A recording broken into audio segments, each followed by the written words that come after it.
Overthinking, to be completely honest, feels like a curse right now. Now, my life is rather simple, yet my mind makes it complex. I feel compelled to stop and pay close attention to every detail, lest I miss an important cue, overlook a necessary step, or forget something truly important like a doctor's appointment. Now, this habit of constantly overanalyzing everything has even seeped into my dreams. Now, this is a new development as I never used to remember dreaming at all. I was a procedural person. I'd analyze the situation.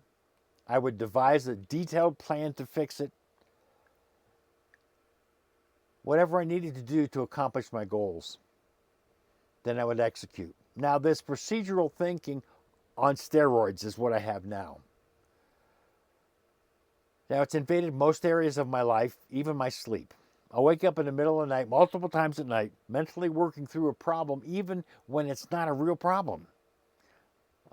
The lottery nightmare. Let me give you a perfect example. One night I was indulging in a common fantasy. What would I do if I won the lottery? I imagined buying a big, luxurious motorhome, hiring a driver, spending a year traveling up and down the coast of the United States to find the perfect place to live. Where am I going to build my dream house? The fantasy was fun until I started diving into the exact how-to. I fell asleep and woke up no less than 3 times that night, probably more, obsessing over logistics. Where would the driver sleep? Is the RV big enough to have 2 private bedrooms? How many hours should we drive per day? Is 8 hours too much? Is 6 hours the cap? Is there going to be major gaps between cities longer than that? It spiraled out of control. My fun fantasy turned into an exhausting mental maze. Now, the realization, trusting myself, that's really the problem. It dawned on me that the reason that fun little dream turned into a nightmare was the lack of trust in my own mind.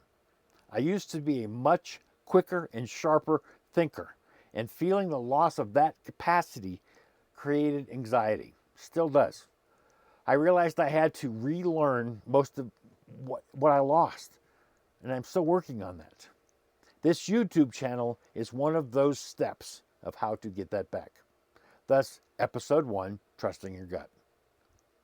Now, this realization why I've been overthinking the very topic of this first episode. Why? What's the big deal? Just record it. What am I going to talk about? How do I start? Will I send the right message? The only answer was, oh my God, shut the hell up and just record something like I'm doing now. So I decided to talk about something that happened shortly after my strokes, which proved to be critically important, though I didn't realize it. It was trusting my gut. I'm not suggesting you act frivolously, but if you've done your due diligence, looked at the facts, and that gut feeling persists, then you need to act on it. There was a medical turning point. After spending the first 18 months with my previous doctor, I expressed a concern to a family member. I didn't think my doctor was doing a good job with continuity of care, a term I recently learned, and wasn't looking at my overall health, the big picture. I was shocked when I was rudely told, that's your responsibility, Charlie, not theirs. Now, I was feeling belittled and not trusting my own judgment enough. I took that advice. I shouldn't have. I delayed making a change for another few months. Finally, after a few more worrying situations, try to say that fast, with my medical care and some distance from that destructive family member, I made the intimidating decision of switching doctors. And I mean intimidating.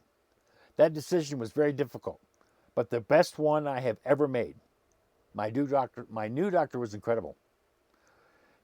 Without exaggeration, I get a little emotional. She immediately sent me to a number of specialists, pulmonologist, neurologist, cardiologist, vision, and cognitive tests, God, that one was 8.5 hours, multiple physical therapists, and more.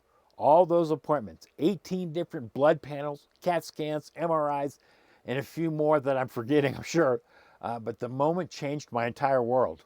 That's when they discovered I had experienced not one, but two strokes. Not only were they two different types, one was a bleed stroke, one was a clot. They were on two different sides of the brain, one on the left, one on the right. They also learned more about my diabetes, my blood pressure, my cholesterol, which all needed drastic adjustment. Now, this intense, comprehensive look at my health as a whole provided insight into why my brain now functions, why, for instance, hard for me to say that word, driving had become so overwhelming to me, as well as a few other challenges. It was a hell of a ride, and I'm thankfully glad that it's just now beginning to slow down with many more answers in hand. I do not want to dramatize this, but it is the honest truth. If I had not listened to my gut and disregarded that self-serving statement made by that family member, I truly believe I would not be alive today, or at the very least, I would be in much, much worse shape. That one decision changed my entire medical and mental path, and I did it on my own once I trusted myself and my brain enough to do it. So this episode 1 is about this. Do your due diligence, but learn to relearn to trust yourself. Trust your gut.